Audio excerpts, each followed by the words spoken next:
So you're here to learn how you can finish off 2018 and make $250,000 with dropshipping. And if that's exactly what you want to learn, you're at the right place because we're going to be breaking it down and I'm going to be giving you a game plan of what you can do. So let's just dive right into it right now.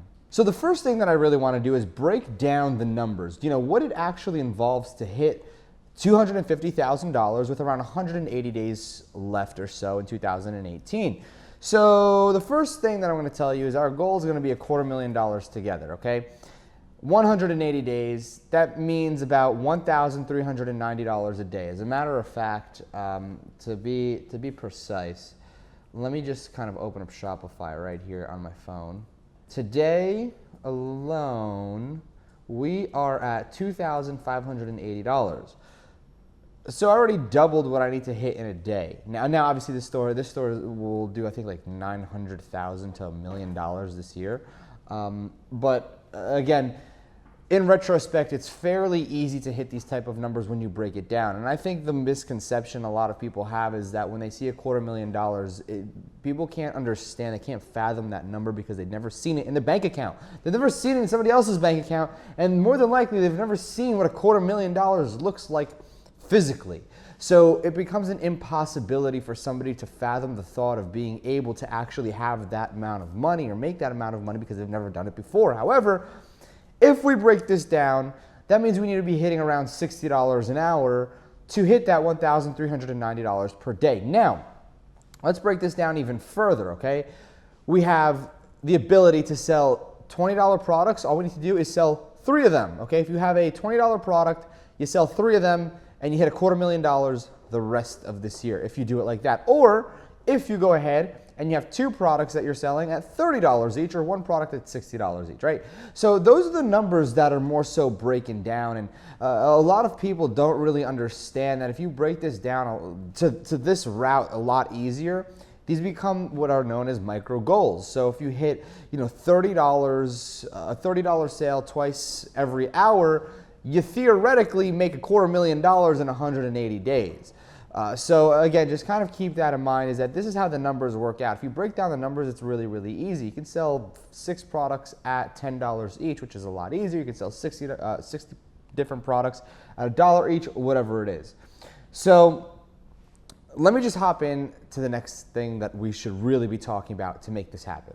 So I've been preaching about this a lot lately, and you need to understand, more than anything, you've been watching a lot of my videos lately, I've been talking a lot about markets, because it's not so much about finding a product and then going out there and finding an audience now. Rather, it's about finding the market now, getting into a market, and then making a product fit to market, rather than making a product try to fit to a particular, some type of market. A random product, you're going to try to squeeze it into a market. No, you find a market and then you find a product that fits into that market, right?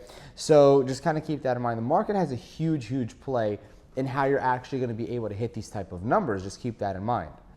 So here's a great example of a market and then how people fit products into that market. If you go to mypugstore.com, it's all about pugs, okay? This is more for pug owners. However, if you just take a look at the banner right over here, right? It's just a jacket for a dog, but it just so happens that since it's on a pug, more people are inclined to buy it for their pugs because they think, oh, hey, look, it's for a pug. Meanwhile, I bet you I can fit this type of jacket on my dog as well. It's just that this market, it is niche down, I'll give it that, but the product fits into that particular market. They're making, okay, they found the market, they're like, pugs is our market. Then they're gonna go and find different products and put it onto pugs. Keep that in mind. So if I go to, let's just see, My Pug Store, let's just go, they have men here. I don't really know. Maybe this is accessories for men. So shirts for men, so they're really going all out over here. Products for pugs, okay? So we have, again, this right over here, this, as you can tell, is a golden retriever right on the picture. But again, so let's just see, travel water bottle, 250 milliliter water dispenser, portable mug. All right, then we have, you'll see a lot of times they'll start using pictures of pugs, like on a wee-wee pad, for example, training pads, right? So they'll sell little stuff like this, and they'll purposely use pictures of pugs to hook people in. So products for pugs right over here. As you can see, a pug sleeping in the bed. There's a reason why they're using a pug sleeping in the bed, because somebody who owns a pug can visualize it. So like I just said, the market here is pug owners, right? This is just a pet store targeted for pugs. Think about maybe if Walmart had a pet supply section and it was just about pugs. Only pug owners would go to Walmart to go and buy pug supplies. But this right over here, this is a great example of somebody who found the market, which is pugs, and then they just put products in to fill that particular market. Hey, here's a dog bed, but it just so happens to be a dog bed for pugs, for example, right? So again, this is huge and something that you really need to understand when you're creating your store. A lot of people will just be like, here's a dog bed. Okay, well, the people that say, here's a dog bed for German Shepherds, here's a dog bed for Golden Retrievers, here's a dog bed for Poodles. Those are the people making more sales because they're talking directly to an audience. So that's why it's important to understand and break down a market and then just put products into that market that sell. Let's move on. So now the next thing that I want to talk about is breaking down and creating a store. Now this video is not going to be tailored around going out there and doing all the technicality when creating a store, because again, I'm going to save that for another video that I'm releasing very soon. It's going to be a longer video, probably anywhere from an hour to 2 hours long. So just kind of keep that in mind, or I'll break it up into chunks. So essentially, how your store is laid out, the technicality, I talked about this in a last video, in one of the last videos that I made, is that applications are absolutely important to use. Now, a lot of people, they'll start throwing in like some useless applications that Lord knows what they do. But you just don't need those particular applications. There's a few apps like post-sale sequences. You want a review app. Ideally, you don't need beaconing over here. Their sales pop-up app. As a matter of fact, I'm pretty sure they just got in trouble recently for displaying fake sales. But again, don't quote me on that. I'm not sure. I got an email from Shopify, so I don't want to say anything about them, but I just want a fair warning from what I've seen. So there's different applications that you absolutely must be using. Stuff that makes people buy. At the end of the day, does the app that you're using make somebody purchase directly? Does a review app that shows stars make somebody purchase directly? Yes. Does a email sequencer make somebody purchase directly? Yes. Does a wheel spinner on your site make somebody purchase directly? No. Does something flashing across the screen asking for their email directly affect sales? No, they do not. They help potentially increase sales. They are useful and they have their place, but they do not guarantee you will go ahead and get sales. You want to make sure that whatever type of applications you're using directly have a direct, and I mean the most direct, if you were to remove it, you have less sales, type of impact on your store. Review apps that show reviews of the product under your product, that's testimonials, that has a direct impact because it's part of the sales process. Post-sale sequences where somebody gets messaged if you purchase something and say, hey, by the way, we have this for you and that for you and this for you. That directly affects your sales. If you have a Wheelio on your particular site, that's not going to do anything except get you emails, which could in turn turn into sales.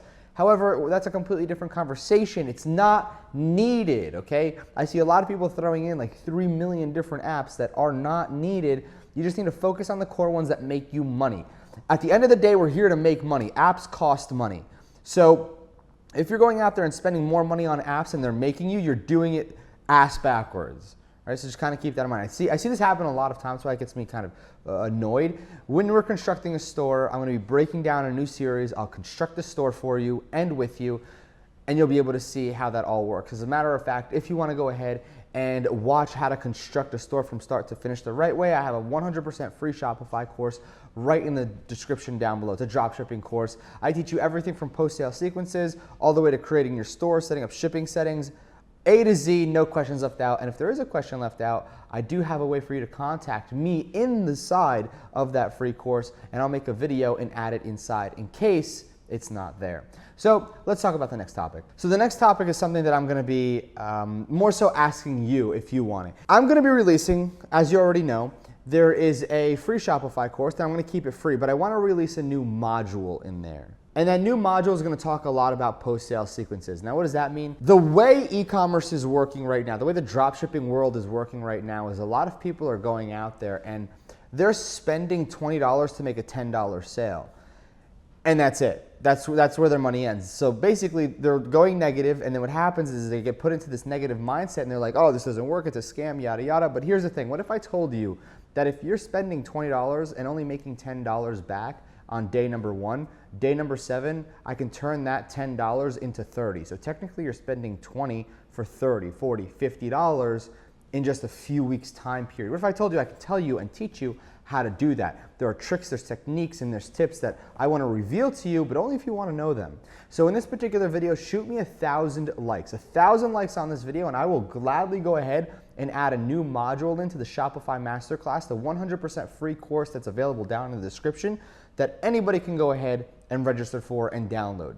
So again, if you want that, 1,000 likes on this video, and I will gladly add that in for you. It's very, very strategic, very easy to implement. Beginners can do it like that, but it is a little tricky to get up and running, and I'll show you how to do it step by step. Only if I get 1,000 likes on this video. So Dan Fam Notification Squad, what I want you to do right now is make sure you click that subscribe button. If you want to be updated and have more of these type of videos, make sure you hit that bell button as well. As a matter of fact, I recommend you hit that bell button because we're going to be doing some giveaways around here pretty soon. And if you haven't yet, make sure you take a look in the description. Follow me on social media, especially Instagram. I go off on Instagram quite often. I do some really, really weird things on Instagram that you might be weirded out about. So I highly suggest following, and I release some golden nuggets. As a matter of fact, I just did it this morning. I had an AMA on Instagram, and I do this for a few hours out of the day occasionally. Some days, actually. I don't want to say I do this every single day. But right over here, Shopify and Dropshipping, ask me anything. Message me and I will reply. And I will tell you right now, I have over, I think, like 3,000 different messages. And I'm literally going to sit here and answer all of them for the record. They might not be elaborate responses, okay, but I'm going to try to answer them as thoughtfully and as thoroughly as I can. Make sure you subscribe, you have notifications set up, and give me a follow on Instagram. Don't screw me over here, okay? You're part of the damn fam. I'll catch you guys later.